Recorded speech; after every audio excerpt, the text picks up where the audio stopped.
let me show you, sir, two horrendous tragedies. When the Belgians colonized the Congo, which is today the Democratic Republic of the Congo, King Leopold declared that the Congo was to be his personal property. And King Leopold and his men tortured and murdered several million black Congolese people in an act of genocide equal only to what the Nazis were later to do to the Jews. But under savage ill treatment, under savage torture and humiliation, the Congolese, virtual slaves in their country, still respected Christian missionaries and followed them and gained hope from them.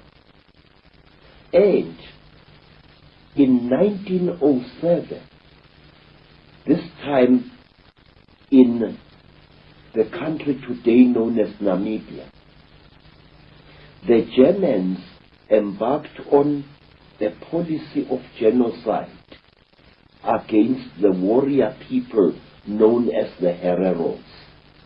They murdered so many Hereros.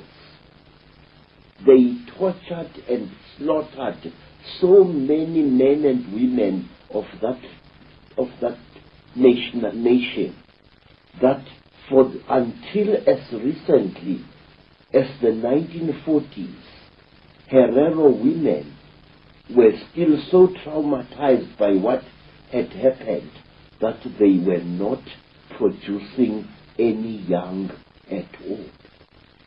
But in spite of the hideous genocide committed by General von Trotha, in spite of the multiple murders,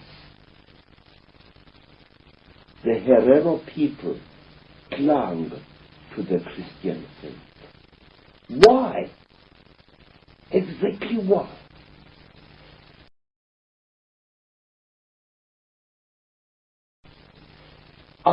I now come to my people, the Zulus. When King Dingaan murdered the four-tracker leader Piet Retief, the act was watched by Reverend Owen and Reverend Halstead from their mission station, which was built on a hill overlooking King Dingaan's great village.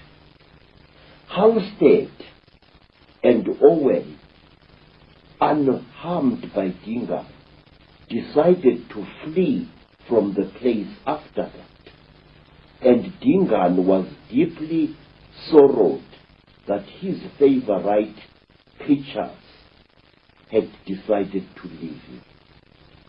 And King Cetshwayo, the warrior king who won the Battle of Isandlwane in 1875 or thereabouts, never harmed missionaries. And a king who followed Cetshwayo, King Dinizulu, who was brutally tortured by the English, had a great friend in Bishop Colenso, a Christian bishop, and his daughters, one of whom was called Mary. Although he had suffered so much at the hands of the British authorities, King Dinizulu never abandoned his white Christian friends. They comforted him, and he depended desperately upon them and their Bible in his darkest hours. Would the same basic story, Credo, be true of how the British, or the Illuminati based in Britain, took over Australia too? Yes, I have found exactly the same stories. the Aborigines, like Africans, were deliberately softened up long before they were colonized by the white people.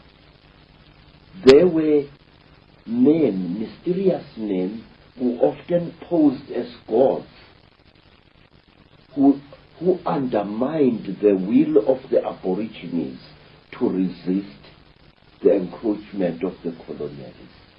It's also interesting that Captain Cook, who is the guy who's supposed to have, quote, discovered Australia and New Zealand, that area of the world, Yes. was actually sponsored and funded and in fact controlled by the Royal Society, which was a Freemasonic and is a Freemasonic science operation based in London.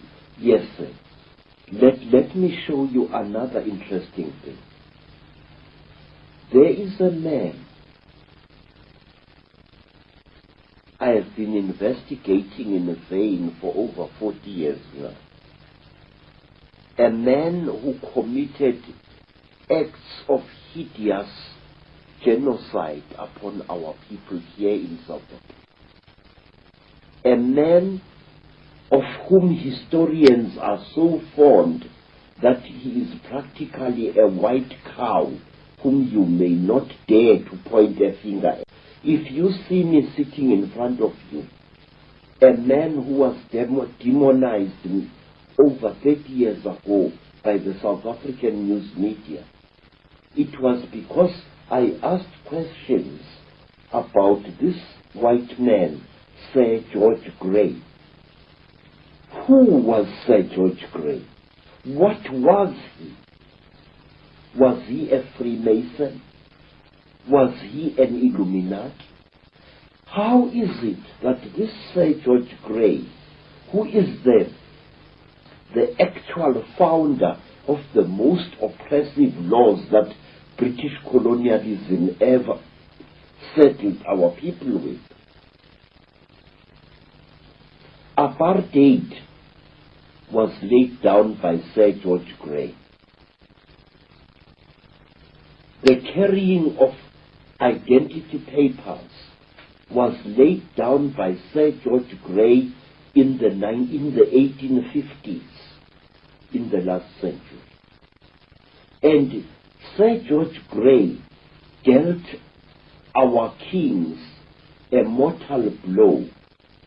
But let me first tell you, this man was sent from London to quell a Maori rebellion in New Zealand, which had defeated the efforts of military men.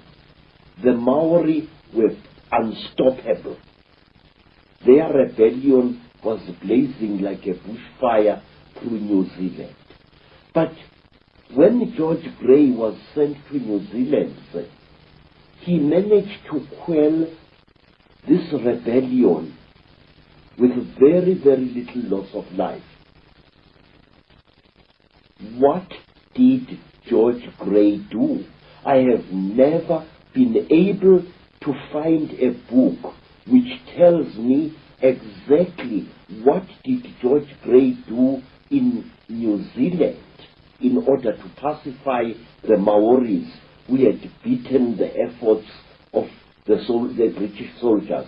Because that same George Grey was brought from New Zealand to South Africa in order to quell a great rebellion by the Xhosa people. And George Grey used outright trickery in order to force the Xhosa people to actually destroy themselves. George Grey deliberately and cold-bloodedly tricked the Xhosa people into slaughtering their own cattle, burning their own crops. It is one of the saddest stories of our country's blood-drenched history. And almost overnight, George Grey reduced the Xhosa people of the Eastern Cape into a nation of dying skeletal starvelings, because After George Grey had manipulated the Xhosas with raw trickery into destroying their crops, destroying their cattle, he practically had them on the plate.